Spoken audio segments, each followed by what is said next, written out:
It was September. I was in my house. The alarm went off, and I opened the door, and the living room was inflamed.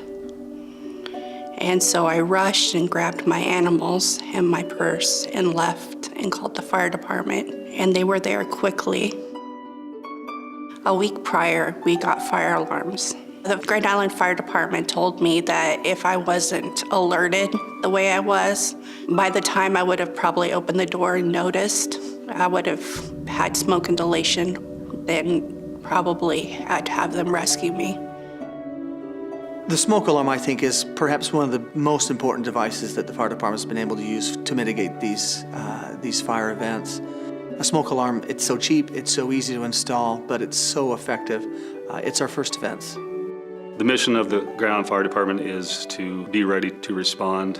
With that mission in mind, knowing that a smoke alarm can literally double your chances of surviving a home fire, and if we can double someone's chances of living, we're all in. The Grand Island Fire Department and the American Red Cross worked together. We brought in several volunteers, some firefighters, some folks from different churches in town, and Red Cross folks, and we just would go door to door on Saturday morning. A lot of times they were hesitant because they didn't know they were free, and it was free installation, which one a lot of times say, well, we're not sure, and if we would then inform them while they're free, we usually got in and got to install them. I have two, one fire alarm downstairs and one upstairs. I thought that's enough. When they told me, it kind of baffled me, like, really?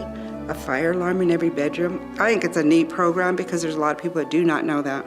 Sometimes we found areas where they didn't have sufficient batteries, or the detector was old enough that it needed to be replaced. And the residents had no idea. Now, the smoke alarms, obviously, if they operate and work, it lets people get out prior to us arriving. Our job is much, much easier, much safer. Most folks were very grateful, very appreciative that we were there, and always thanked us, and hopefully they end up doing their job.